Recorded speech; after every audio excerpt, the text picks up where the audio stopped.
Ziglar. Inspiring true performance. A number of years ago, Laurie Majors, my executive assistant, got a phone call from a lady in Birmingham, Alabama. At the end of the conversation, she said, Zig, she said, I believe this woman thinks she's got an impossible problem, but I believe you can solve that problem with her in just a few minutes if you will spend that time with her. I said, well, Laurie, tell her to meet me backstage. I'll get there about 10 minutes early. My schedule was such that was about all I had. Well, I got there, and I was on backstage behind the curtain on one side. She spotted me from the other side, and as she walked across the stage, I have never seen as much anger in a human being in my life as I saw in her. She almost started crying when she saw me. She said, oh, I'm just so glad to see you. I got this horrible job. I hate it. I hate everything about it. I hate everybody down there. I mean, you talking about negative nails, she was it. She said, can you help me? Now, understand, I've only got about 10 minutes.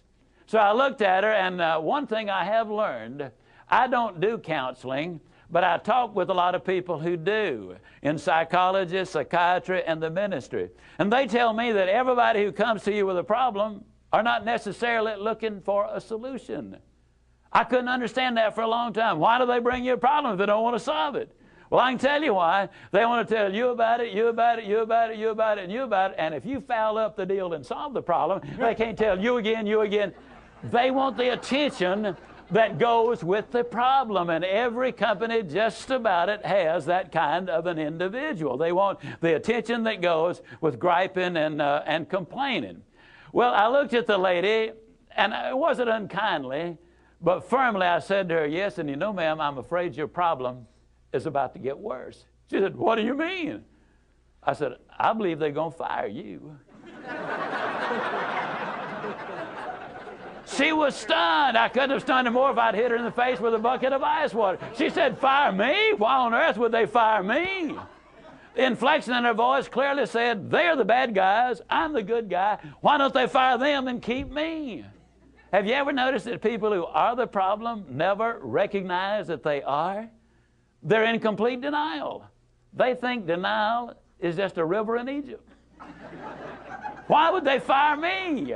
I said, ma'am, I don't believe there's a company in America big enough to contain this much poison in one small spot. Have you ever noticed that when somebody is about to lose something they've been complaining about, whether it's a car, a home, a mate, a job, or whatever, when all of a sudden it appears they're going to lose them, it takes on brand new value. She looked at me and said, well, what can I do? I said, do you really want to know? She said, yes, I do. That's the reason I came to see you. I came looking for help, but you sure haven't been any help so far. I said, well, ma'am, I've got an idea, and I will absolutely guarantee you it positively, definitely, absolutely will work if you will just do it. She said, I'll try anything within reason. I said, okay, when you get home tonight, all of your household tasks are complete. It's bedtime. Get off in a room right by yourself. Get a sheet of paper out, and at the top of it, write, I like my job because. She interrupted me. She said, that'll be easy. I don't like nothing about that job. Don't like nothing about those people down there. And I said, well, just as a matter of curiosity, do you work there for benevolent reasons, or do they pay you for working there? She said, well, I got to confess, they pay me. And I said, and you don't like to be paid? Oh, she said, yes, I do. I said, okay, tell you what you do. Open your notebook right now. We'll start our list of the things you like about your job. They pay you for working there, and you do like it, don't you? She said, absolutely. But she just stood there. I said, no, open your notebook now, and we'll get busy on the list. She just stood there. I said, ma'am, let me tell you what my experience in life has been. I've discovered that in 100% of the cases, no exceptions, people who won't take step number one never take step number two. You see, she had come to me with an impossible dream. Her dream was that nice Mr. Ziglar was going to solve all of her problems, and she would live happily ever after. Well, folks, I got news for you. I can't solve her problems. I can't solve your problems. But I will give you some steps that I'll absolutely, definitely, and positively will work for you, as it worked eventually for her.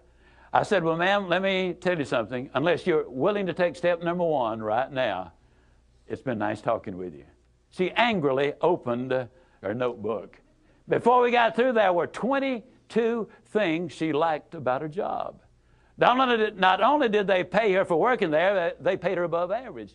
She had 3 weeks vacation with pay. She had a retirement program. She was in on profit sharing. She had health insurance, life insurance, and accident insurance. She lived less than 10 minutes from home. She was in on management decisions. The company sent her to 3 seminars a year to be paid for. She had her own private office and parking place. 22 things that she liked about her job.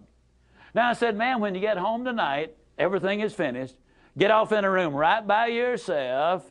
Close the doors. Change one word from I like my job to I love my job. Get in front of that mirror. And folks, I cannot say this strongly enough, but I'm going to try. The eyes are the windows of the soul. Look yourself in the eye. And with excitement and enthusiasm, say, I love my job because they pay me for working there. I love my job because they pay me above average for working there. I love my job because I have a wonderful insurance program. I love my job before every one of the statements. You will sleep better that night. You see, there's something hidden in what I'm saying to you now. When she says, I like my job, she's really saying, I'm grateful for my job. And of all of the emotions we can have, according to Hans Selye, the #1 stress specialist in America, the healthiest of all human emotions is gratitude. I said, you go down that list. I like my job. I love my job, rather. That is a way of gratitude. You'll sleep better the first night.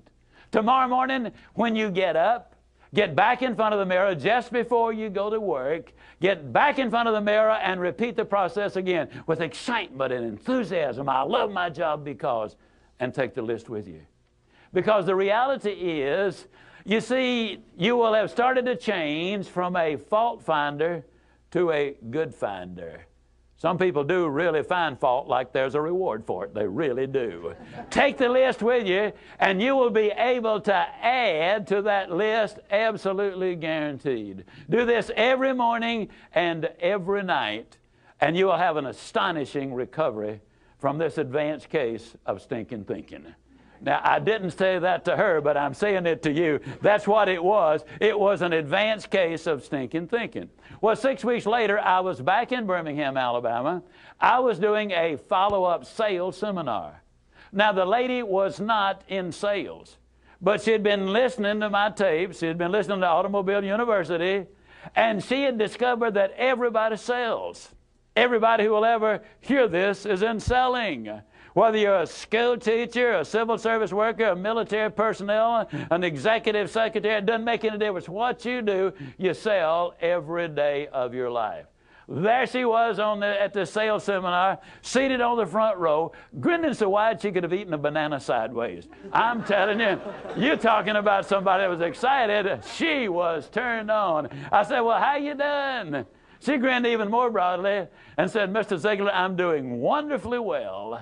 And thank you for asking. She said, you cannot believe how much those people down there have changed.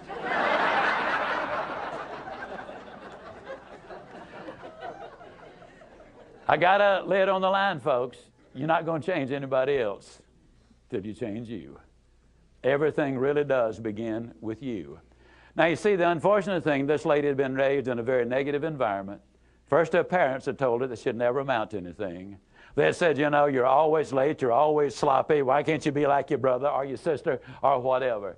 When she got married, her husband had continued it, and so her self-talk had become completely negative. Everything that she said about herself was negative. You know, like Dad said, I'll never amount to anything. Or like my husband says, I can't do anything right. But when she started changing the input, then some radical changes took place. Ziglar. Inspiring true performance.